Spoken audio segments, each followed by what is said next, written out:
അന്താരാഷ്ട്ര ബഹിരാകാശ നിലയത്തിലേക്ക് യാത്രികരെയും വഹിച്ചുള്ള ആദ്യ യാത്ര വിജയകരമായി പൂർത്തിയാക്കി ബോയിങ്ങിന്റെ സ്റ്റാർലൈനർ പേടകം.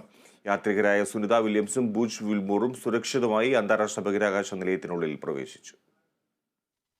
ബുധനാഴ്ച രാത്രി ഫ്ലോറിഡയിലെ കേപ്പ് കനാവറിൽ നിന്ന് വിജയകരമായി വിക്ഷേപിച്ച സ്റ്റാർലൈനർ 27 മണിക്കൂറെടുത്താണ് യാത്ര പൂർത്തിയാക്കിയത്.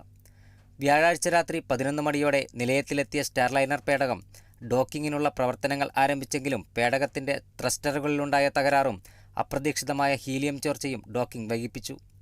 പ്രതിസന്ധികൾ പരിഹരിച്ച ശേഷം ബഹിരാകാശ നിലയത്തിൽ പ്രവേശിച്ച സുനിതയും വിൽമോറും ബഹിരാകാശ നിലയത്തിലെ ജീവനക്കാർക്കൊപ്പമുള്ള ചിത്രം പങ്കുവച്ചു. രണ്ടുപേരും ഒരാഴ്ച ബഹിരാകാശ നിലയത്തിൽ ചിലവഴിക്കും. അമേരിക്കയുടെ കമേഴ്സ്യൽ ക്രൂ പ്രോഗ്രാമിന്റെ ഭാഗമായി വ്യോമയാന കമ്പനിയായ ബോയിങ് വികസിപ്പിച്ചതാണ് സ്റ്റാർലൈനർ ശ്രേണിയിലുള്ള പേടകം. ഡോക്കിംഗ് സമയത്ത് നേരിട്ട പ്രശ്നങ്ങൾ പഠിക്കുകയും ബോയിങ് ഫാക്ടറിയിൽ നിർമ്മാണത്തിലിരിക്കുന്ന മറ്റ് സ്റ്റാർലൈനറുകളിൽ ഈ പ്രശ്നം നിരീക്ഷിക്കുകയും ആവശ്യമെങ്കിൽ മാറ്റങ്ങൾ വരുത്തുകയും ചെയ്യുമെന്ന് ബോയിങ്ങിന്റെ കൊമേഴ്സ്യൽ ക്രൂ പ്രോഗ്രാമിന്റെ മാനേജർ മാർക്ക് നാപ്പി പറഞ്ഞു. International desk, Kerala vision news.